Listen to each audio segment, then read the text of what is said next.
In previous videos, I've talked about how great the services and tools are on BV-BRC, and I even showed you how to submit a job, specifically an annotation job, but I didn't show you how to view it.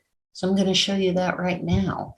If you're a user coming from Patrick, you'll know all about this, but for the new users to BV-BRC and the people from Viper and IRD, I'd like to show you easy ways to see your jobs. So let's click on the Workspace tab. If you know where it is in your home directory, you could navigate to it, or you could click My Jobs here, and that would take you to the Jobs landing page, which you can also get by clicking down here at the bottom right. Now you can see that there's a number of jobs. I've had a long association with both Patrick and BV-BRC, so I have thousands of jobs. I could click on either of these queued, running, completed, or failed to narrow things down, but I could also click on this down arrow here and narrow in on the different services. So let's look at annotation. And let's pick an annotation job. Now notice this vertical green bar. If I click here, if I want to see this one, oh look, the vertical green bar is populated with possible downstream actions. I could rerun the job. I could report it, like if it failed or I had a question, which you would click on the report issue icon. And please do, if your job failed, you could say this genome has no genes or something like that if you had an issue, and then click the submit button, and we'll get that right away and we'll look in to see why this job failed. But if everything went well and you wanted to view it, just click the view icon. And that takes me to the landing page for this particular job, where you can see there's a ton of information. Now in the annotation tutorial, which you can find here under help and go to tutorials and then annotation, it will describe in excruciating detail each of these files that come with the annotation job. But I just wanted to quickly go over my favorite one, which is the genome report. And you can click on that. And then, of course, the vertical green bar is populated with icons. And I want to click the view icon again. And that tells me information about this genome.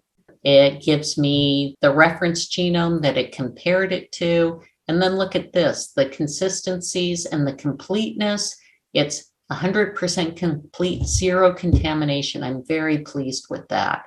It also tells me how many roles it expected, predicted, how many were overrepresented, underrepresented. This looks pretty good. And then down at the bottom, it tells me potentially problematic roles, and roles are genes or proteins if you prefer that. And for example, this gene, in the reference genome, there was one. In ours, there are two, and it even tells me who they are. This PEG, protein encoding gene number 600, and protein encoding gene number 602, and it's on this contig. And it also tells me they're both short, which is an indication to me that either there's a sequencing error or it's been pseudogenized. So that's just a quick thing for you to see on the jobs report. Let's go back. And I want to point out to you the view, the CDS, and the browser icons. The view icon takes me to the genome landing page. CDS takes me to the gene table, and browser takes me to the genome browser. So I just want to go to the genome landing page. So let's click on the view. And while it's loading, you'll notice that there are all these tabs with more information that I encourage you to click on. The genome browser is here. The proteins would be the CDS landing page. So each of those are represented here.